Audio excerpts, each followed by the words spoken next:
মহক মঙ্গল বলে একজন ইউটিউবারের চ্যানেলে প্রায় 8খানা কপিরাইট স্ট্রাইক এসেছে এবং তার কাছ থেকে সেই কপিরাইট সরানোর জন্য ৪৫ লক্ষ টাকা প্লাস জিএসটি চাওয়া হয়েছে ওই সংস্থার তরফ থেকে। মহক 25শে মে একটি ভিডিও প্রকাশ করে এবং সেখানে বলে ANI নামক একটি সংস্থা তার কাছ থেকে এই এক্সটর্শনের টাকা চেয়েছে এবং শুধুমাত্র সে নয়, তার সঙ্গে আরও অনেক ইউটিউবার রয়েছে যাদের কাছ থেকে বেশ বড় অঙ্কের এবং মোটা অঙ্কের টাকা চেয়ে পাঠানো হয়েছে ANI তরফ থেকে। পৌরজ শর্মা নামক একজন ইউটিউবারের কাছ থেকে 22 লক্ষ টাকা এবং তার সঙ্গে জিএসটি চেয়ে পাঠানো হয়েছে এই ANI এর তরফ থেকে। পৌরজ শর্মা তার চ্যানেলটিকে অনেক কষ্ট করে দাঁড়া করিয়েছিল বলে সে অলরেডি 18 লক্ষ টাকা পেমেন্টও করে দিয়েছে। এর কারণ কি জানেন?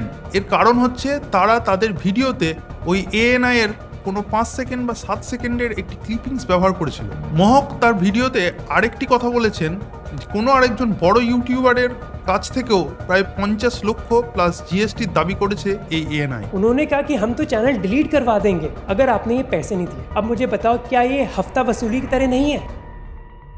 মহক মঙ্গল ভিডিও আপলোড করার প্রায় 4 ঘন্টা পরেই রজত পাওয়ার নামক আরেকজন ইউটিউবারের কাছ থেকেও যে 18 লক্ষ প্লাস জিএসটি চাওয়া হয়েছিল তারও একটি ভিডিও প্রকাশ পায়। আর মহকের ওই ভিডিওর কমেন্টে অনেক ইউটিউবারকে পেয়ে যাবেন যাদের কাছ থেকেও এই ANI অনেক টাকা চেয়েছে এবং তার মধ্যে ঠাগেস বলে একজন রয়েছেন যার কাছ থেকে প্রায় 15 লক্ষ টাকা চাওয়া হয়েছে মাত্র 2 সেকেন্ডের একটি ক্লিপিংস ব্যবহার করার জন্য। এরকম জানি না কত ইউটিউবার রয়েছে যাদের কাছ থেকে এই ANI নামক নিউজ এজেন্সি লক্ষ লক্ষ কোটি কোটি টাকা এক্সটর্শনের র্যাকেট চালাচ্ছে। এবার বিষয়টা শুধুমাত্র হিন্দি ইউটিউব কমিউনিটির নয়, বাংলাতেও অনেকে রয়েছেন যারা এরকম ইনফরমেটিভ এবং এডুকেশন পারপাসে ভিডিও বানান যার মধ্যে হয়তো কোথাও ANI এর ছোট ক্লিপিংস ব্যবহার করা হতেই পারে। এবার এখন মনে প্রশ্ন জাগতেই পারে যে এই কন্টেন্ট ক্রিয়েটাররা ANI বা এইরকম ছোট ছোট নিউজ এজেন্সির ছোট ছোট ক্লিপিংসগুলো ব্যবহার করেই বা কেন?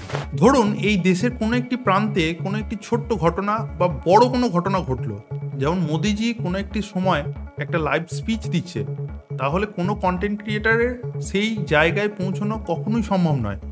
তাই কন্টেন্ট ক্রিয়েটাররা যখন ইনফরমেটিভ কোনো একটি ভিডিও বানাবেন তখন কিছু তো রেফারেন্স হিসাবে দিতে হয়, তাহলে সেই ছোট ক্লিপিংসটাকেই ব্যবহার করে থাকেন রেফারেন্স হিসাবে। আর এটা হয়তো আপনারা দেখে থাকবেন যে আগে কোনো একটি ভিডিওতে কোনো একটি সোর্স যখন ব্যবহার করা হতো তখন তেমন কিছু কার্সি মেনটেন করা হতো না, কিন্তু এখন কোনো ইনফরমেশনের সোর্স যেখান থেকে দেওয়া হচ্ছে এই সোর্সের কার্সি মেনশন করা হয়। এবং যেমন কি আমিও আমার অনেক ইনফরমেটিভ ভিডিওতে আমি এরকম ছোট ছোট ক্লিপিংস ব্যবহার করেছি যার কার্সি মেনশন করেছি। এবং শুধু আমি নই, গোটা দেশে যত ইউটিউবার রয়েছেন তারা তাদের ইনফরমেটিভ ভিডিওতে ইনফরমেশনের সোর্স মেনশন করে থাকেন। এই প্রসঙ্গে বলে রাখি যে ANI অর্থাৎ এশিয়ান নিউজ ইন্টারন্যাশনাল একটা এই দক্ষিণ পূর্ব এশিয়ার বড় নিউজ এজেন্সিগুলোর মধ্যে একটি, যাদের সাংবাদিক গোটা দেশ এবং দক্ষিণ পূর্ব এশিয়ার বিভিন্ন জায়গায় ছড়িয়ে ছিটিয়ে আছে। এই ANI এর নিজস্ব কোনো ব্রডকাস্টিং চ্যানেল না থাকলেও ইউটিউবে এদের চ্যানেল রয়েছে এবং যাদের কয়েক মিলিয়ন ইউজার রয়েছে।